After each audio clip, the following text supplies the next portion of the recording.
ధనుర్మాసంలో శ్రీ వేణుగోపాల స్వామికి నిర్వహించే గరుడ వాహన సేవ నిర్వహించామని వేణుగోపాల స్వామి దేవాలయ బ్రహ్మోత్సవ కమిటీ అధ్యక్షులు ఇరుకుల రమేష్ అన్నారు.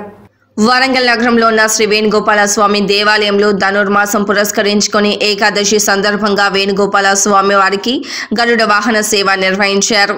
మహిళలు పెద్ద ఎత్తున మంగళహారతి ఇస్తూ స్వామి వారికి స్వాగతం పలికారు. వేణుగోపాల స్వామికి కార్తీక మాసంతో పాటు ధనుర్మాసంలో ప్రత్యేక ఉత్సవాలు నిర్వహిస్తామని, ప్రత్యేకంగా ఏకాదశి నాడు స్వామికి చిన్నర్జీఆర్ స్వామి ఆశీస్సులతో విశేష సేవలు చేస్తామని బ్రహ్మోత్సవ కమిటీ అధ్యక్షులు ఇరుకుల రమేష్ తెలిపారు. భక్తుల దర్శనార్థం గరుడ వాహన సేవ పురవీధుల్లో ఊరేగించి భక్తులకు తీర్థ ప్రసాదాలు అందజేస్తామని, స్వామివారిని దర్శించుకుంటే కోరిన కోరికలు తీరి అందరూ సుఖ సంతోషాలతో ఉంటారని ఆలయ అర్చకులు రామాచార్యులు అన్నారు. ఈ కార్యక్రమంలో కొత్త వెంకటకృష్ణ, తోట నవీన్ కుమార్, బెజుగం రజనీకాంత్, దివ్వెల శ్రీనివాస్, దివ్వెల నాగరాజు, పాలరాపు పనేష్, నీల రాజన్న, ఆకుల సర్వేశ్వరరావు, గన్ను సతీష్, భువనగిరి రాజు, ఐత నరేష్, కృష్ణకాంత్, నగబోతు రమేష్ తదితరులు పాల్గొన్నారు.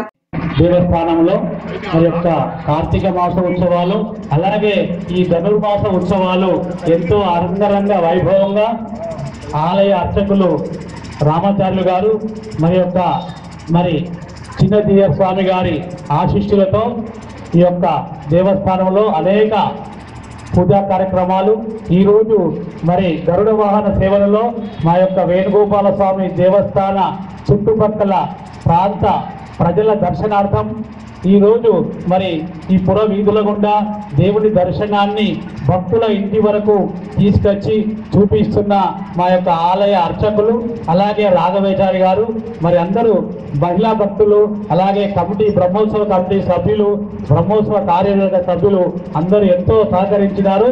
వారందరికీ వేణుగోపాల స్వామి కరుణా కటాక్షాలు కలగాలని ప్రార్థిస్తున్నాం.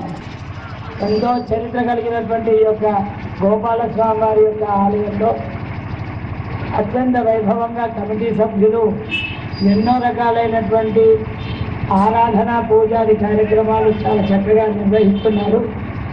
దానిలో భాగంగా పోయిన ఏకాదశి వైకుంఠ ఏకాదశి 33 కోట్ల మంది దేవతలందరూ కూడా ఈ వైకుంఠ ఏకాదశి నాడు స్వామిని దర్శించడం కోసమని అన్ని ఆలయాలకు వస్తారు. కాబట్టి అటువంటి విశేషమైనటువంటి ఏకాదశి రోజున ఎంత ప్రాముఖ్యత ఉందో ఈరోజు జరుపుకున్నటువంటి ఈ ఏకాదశికి కూడా అంతే ప్రాముఖ్యతను ఇస్తున్నట్లుగా ఆగమాలు చెబుతున్నాయి. దాన్ని పురస్కరించుకొని ఈ పవిత్రమైనటువంటి ఏకాదశి రోజున ఈ సాయంకాల సంధ్యా సమయంలో స్వామివారు ఇక్కడ ఉన్నటువంటి ఓరుగల్లు నగరంలో ఎవరైతే స్వామిని సేవించుకోలేరో వారందరినీ కూడా అనుగ్రహించడం కోసమని ఒక పురపాటుగా గరుడ వాహన సేవను అందరికీ కూడా కృప చేశారు. ఆ వేణుగోపాల స్వామి వారి యొక్క పరిపూర్ణ అనుగ్రహం మనం అందరం కూడా పొందుతున్నాం. ఈ వేణుగోపాల స్వామి వారిని గరుడ వాహన సేవలో తిరువీధుల గుండా భక్తు జనాల కిందకి దర్శనం చేయిస్తూ ఇంత సందర్భంగా ఈ ధనుర్మాసంలో ప్రత్యేక పూజలు నిర్వహిస్తూ సుమారుగా దగ్గర 100 మంది మహిళా భక్త బృందాలతో మరియు బ్రహ్మోత్సవ కమిటీ వారి ఆధ్వర్యంలో ఈ ధనుర్మాస కార్యక్రమాలు చేస్తున్నాము. ఈ ధనుర్మాస కార్యక్రమం భాగంగా ఈరోజు గరుడ వాహన సేవ, రేపు ఎల్లుండి నుంచి కూడా మరిన్ని ప్రత్యేక కార్యక్రమాలు ఉంటున్నాయి. 12వ తారీఖు కూడా రేపు ఆచరము, 14వ తారీఖు గోదా కళ్యాణం.